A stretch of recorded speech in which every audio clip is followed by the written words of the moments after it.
Hello dear students, welcome to our channel the beauty of chemistry. मैं हूं आपका दोस्त रितेश शर्मा और आज हम स्टार्टिंग कर रहे हैं फिजिकल और इनऑर्गेनिक केमिस्ट्री की प्रिपरेशन हमारी कंटिन्यू है। 15 दिन के स्टार्टिंग में हमने ऑर्गेनिक केमिस्ट्री डिस्कस कर ली थी और डे 18 के लेक्चर नंबर 2 में हम लेकर आए हैं applications of electrochemical series.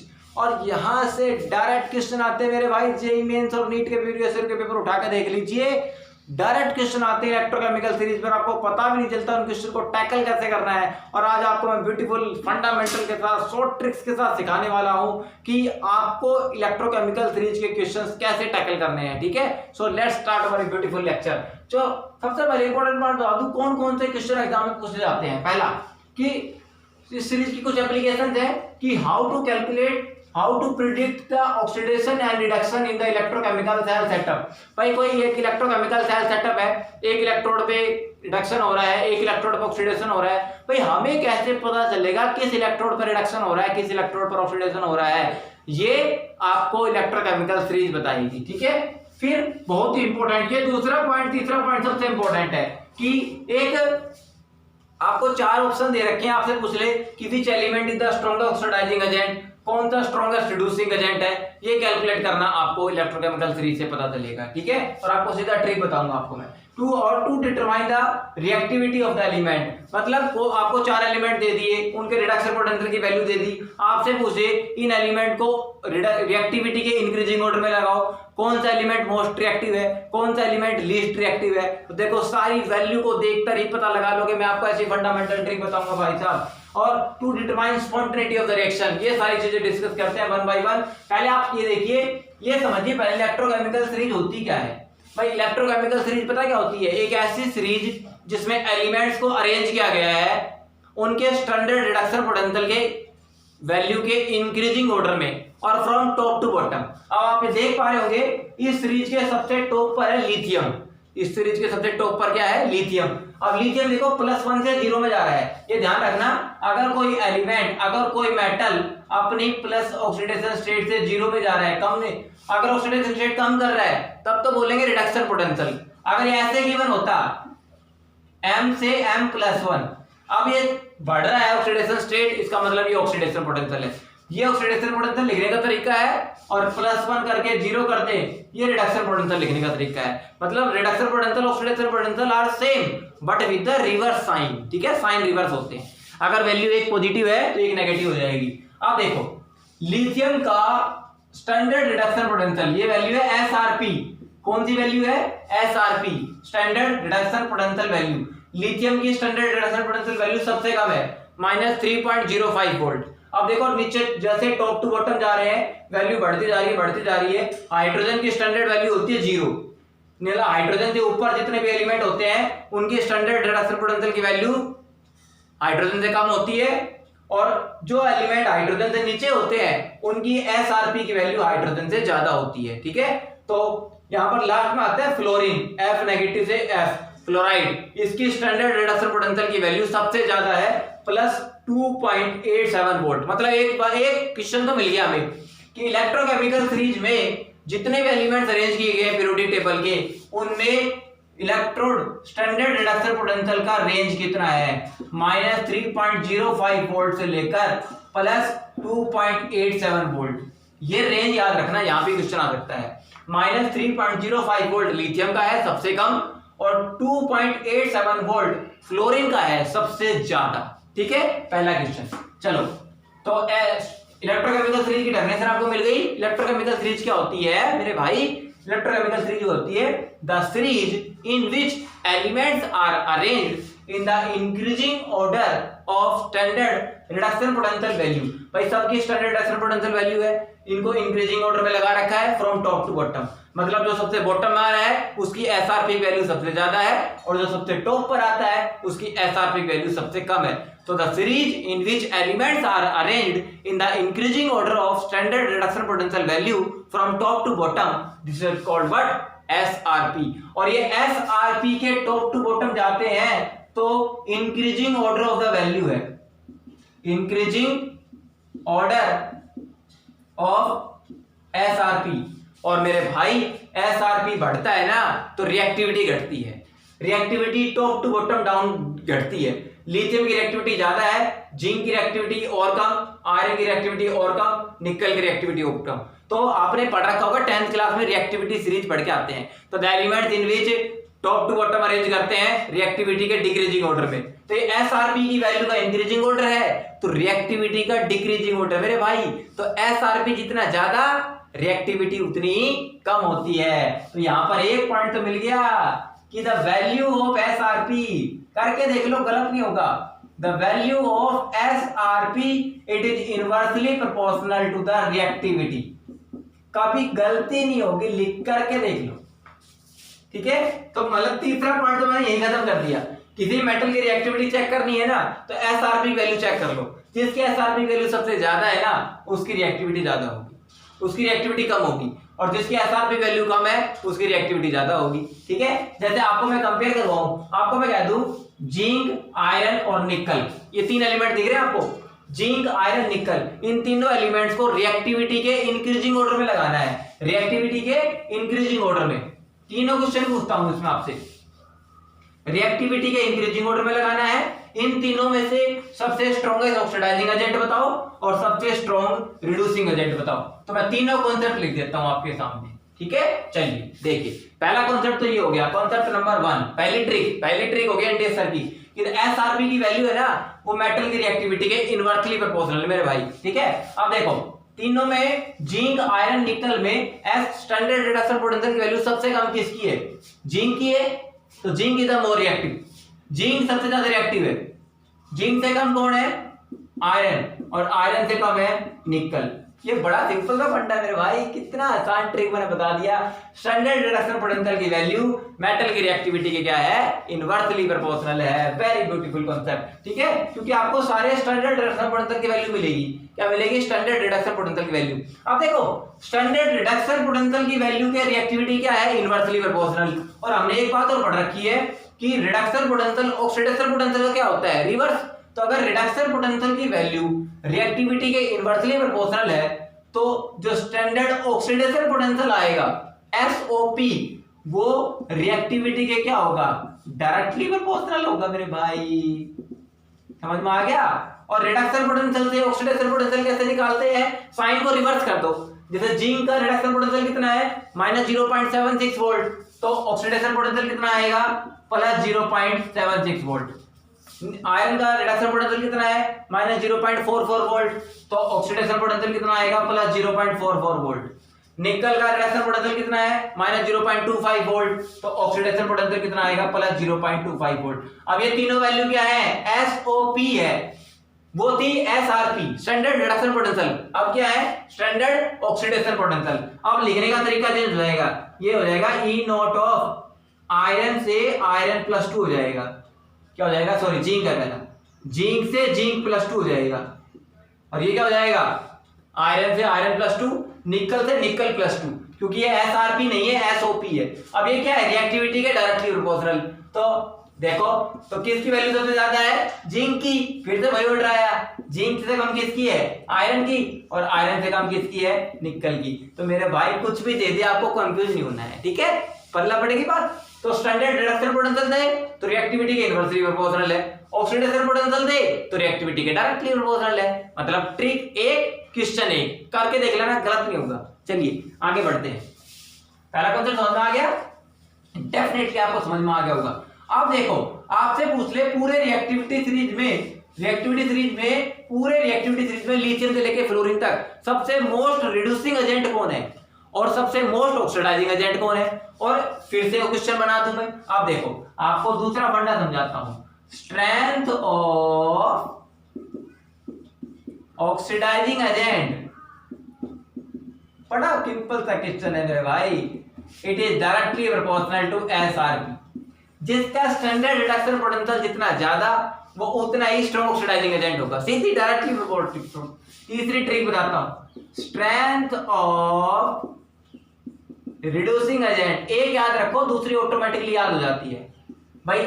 Oxidising agent की स्ट्रेंथ अगर SRP के डायरेक्टली प्रोपोर्शनल है, तो स्ट्रेंथ ऑफ रिड्यूसिंग एजेंट क्या हो जाएगी? ये SRP के इनवर्सली प्रोपोर्शनल हो जाएगी मेरे भाई। ये दूसरा क्वेश्चन है, तीसरा क्वेश्चन हो गया खत्म। देखो, इस पूरी सीरीज में सबसे हाईएस्ट स्टैंडर्ड रिडक्शन पोटेंशियल किसका है? फ्लोरीन का। दिख रहा है आपको? ये रहा, देखो। तो जिसका एसआरपी सबसे हाईएस्ट, यहां पे लिख दूं, ये रहा, यहां पर ये रहा, फ्लोरीन का ई नॉट एफ नेगेटिव से एफ में जाते हैं, तो इसका SRP standard reduction potential value सबसे हाईएस्ट है और एसआरपी की वैल्यू सबसे ज्यादा है, तो मेरे भाई पूरे पीरियोडिक टेबल में सबसे स्ट्रॉन्गेस्ट ऑक्सीडाइजिंग एजेंट भी फ्लोरीन है। तो fluorine is the strongest oxidising agent, fluorine. ठीक है, अब ऑक्सीडाइजिंग एजेंट सबसे स्ट्रॉन्ग हुए, प्रूव करके दिखाऊं? देखो प्रूव करके दिखाता हूं। भाई ऑक्सीडाइजिंग एजेंट क्या होते हैं? जो दूसरों को ऑक्सीडाइज करके खुद रिड्यूस हो जाते हैं, दूसरों को ऑक्सीडाइज करके खुद रिड्यूस हो जाते हैं। मतलब क्या बात हुई? इसका मतलब मीनिंग क्या हुआ? इसका मीनिंग ये हुआ कि fluorine is the strongest oxidising agent because in all of the element of the periodic table only fluorine has the maximum tendency to oxidize others and reduce itself। मतलब फ्लोरीन को अपने आप को रिड्यूस करने की टेंडेंसी सबसे ज्यादा है। कारण क्योंकि उसकी मेरे भाई पूरे पीरियोडिक टेबल में इलेक्ट्रोनेगेटिविटी सबसे ज्यादा है।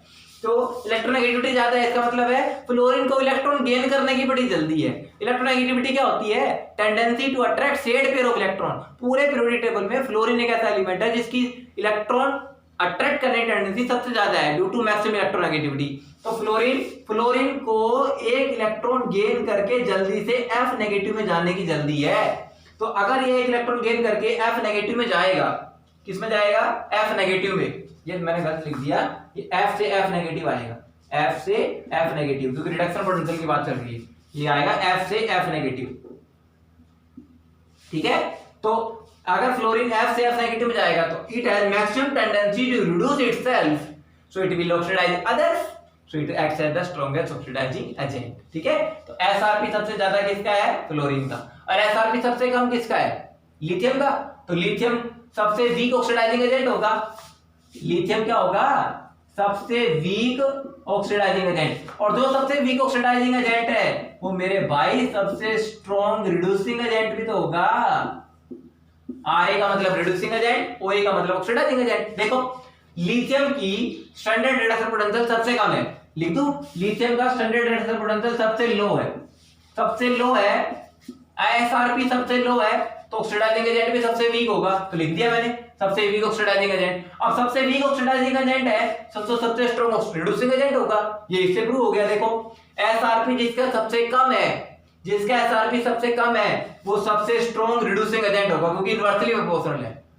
और जिसका एसआरपी सबसे ज्यादा है वो सबसे वीक रिड्यूसिंग एजेंट होगा। जैसे फ्लोरीन अगर सबसे स्ट्रॉन्ग ऑक्सीडाइजिंग एजेंट है तो सबसे वीक रिड्यूसिंग एजेंट भी तो है मेरे भाई।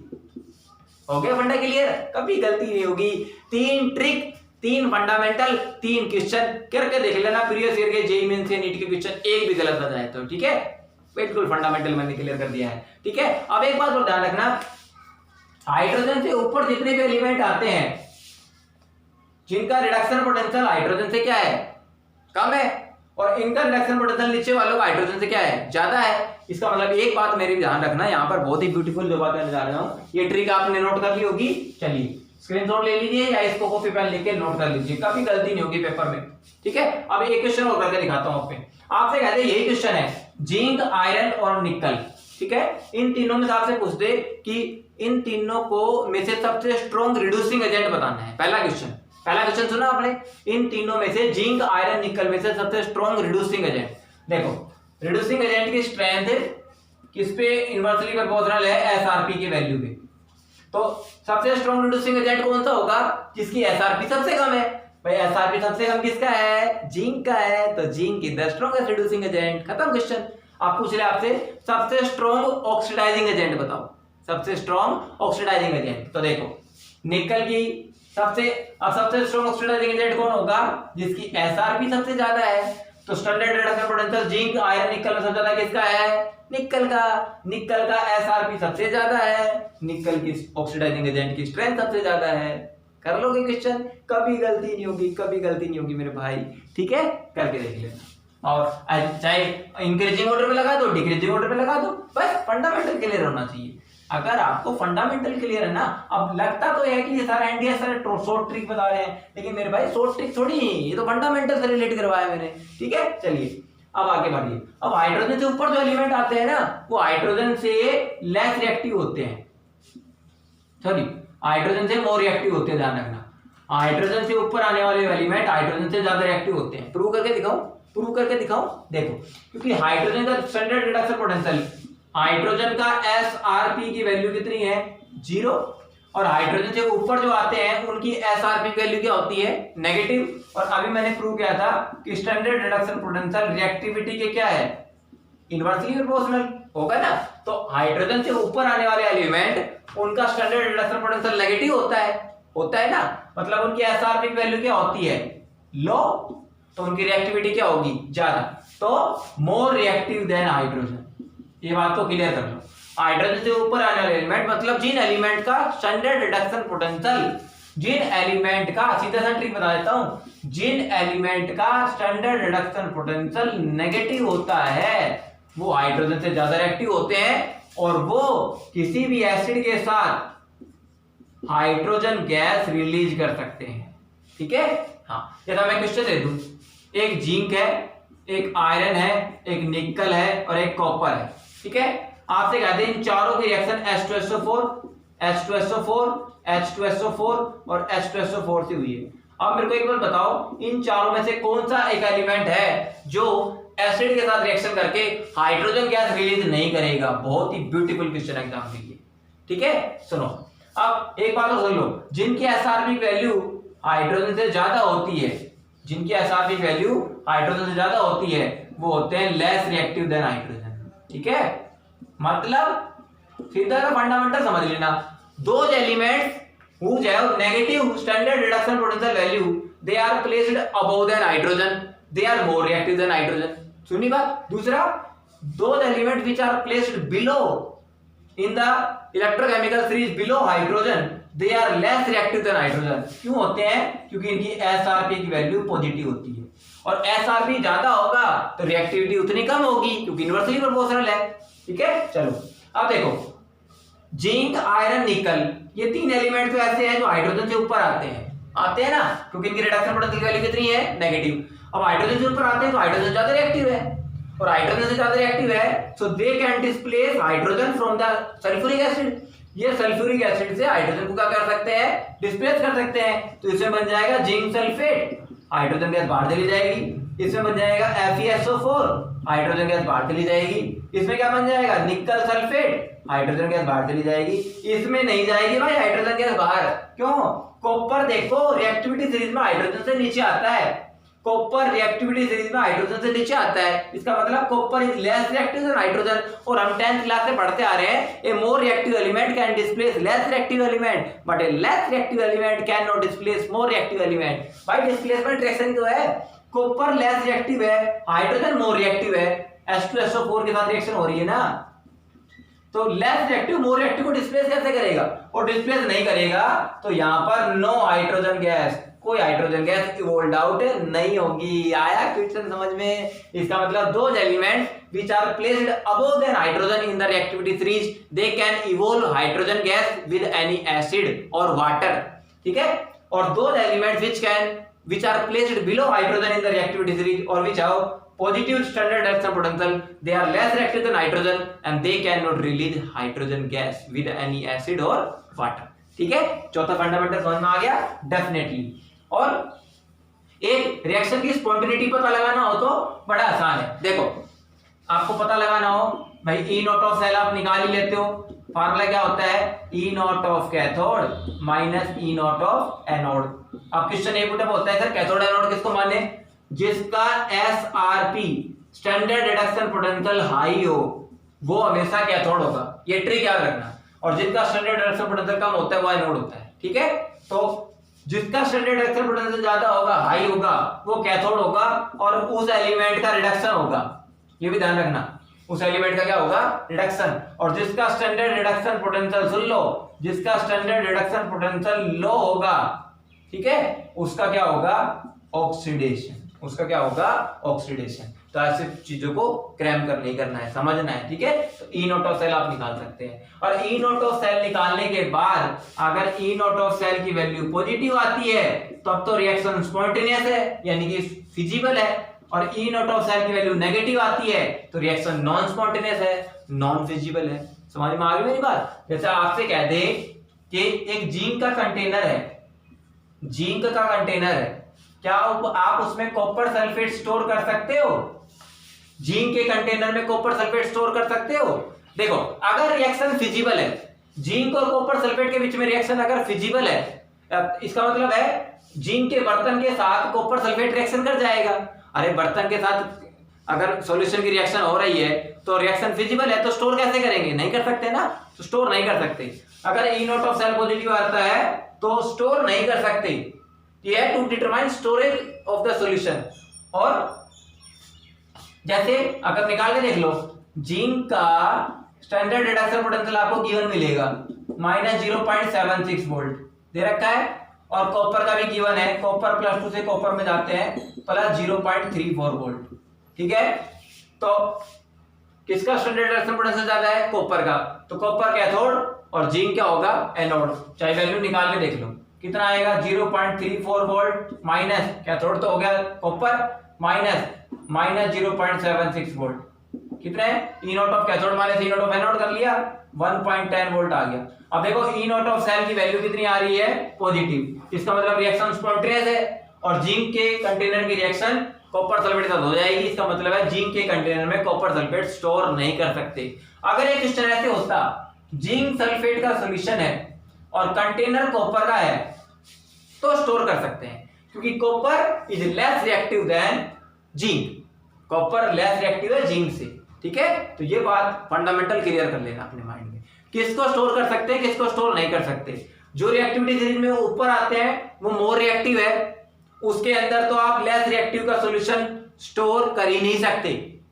जैसे जिंक के कंटेनर में कॉपर का सॉल्यूशन स्टोर नहीं कर सकते, समझ में आ गई बात। कॉपर के कंटेनर में जिंक का सॉल्यूशन स्टोर कर सकते हो, क्योंकि कॉपर लेस रिएक्टिव है और जिंक मोर रिएक्टिव है। इसका मतलब क्या हुआ? ओवरऑल कंक्लूजन क्या आ गया कि those elements which have negative standard reduction potential value they are more reactive, क्योंकि एसआरपी जितना कम होता है रिएक्टिविटी उतनी ज्यादा होती है, ठीक है। तो those elements which have negative standard reduction potential value they are more reactive and we cannot store a solution of less reactive metal into it because reaction will become feasible, ठीक है। उसी प्रकार the elements whose are placed below in the reactivity series they have positive reduction potential and they are less reactive and we can store a solution of more reactive metal into a less reactive metal because reaction will not be feasible and we can store the solution, ठीक है। अब जैसे copper और silver में देखो, copper और silver में copper का रिडक्शन पोटेंशियल 0.34 है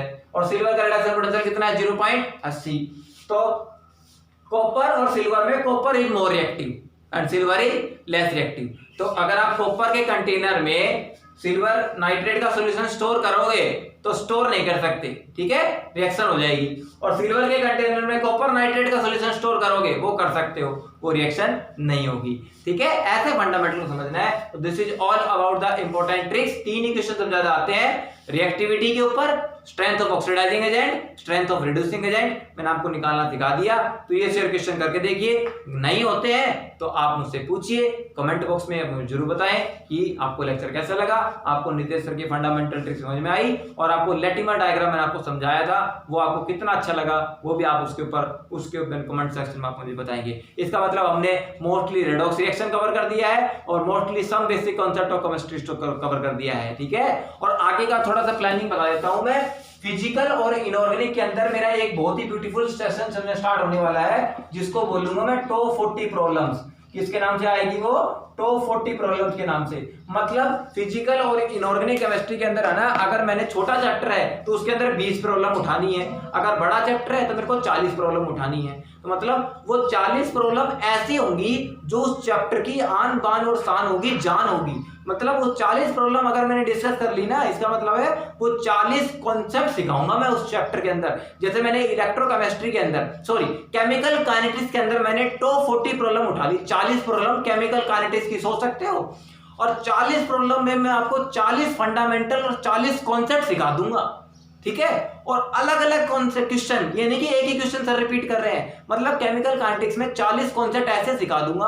अगर 40 कॉन्सेप्ट एक यूनिट में पढ़ लोगे मेरे भाई, क्वेश्चन कैसे कैसे आते हैं, तो कितने कहां तक अप्रोच करेगा जेईई मेंस, कहां तक अप्रोच करेगा नीट हमारा, नहीं कर सकता मेरे भाई।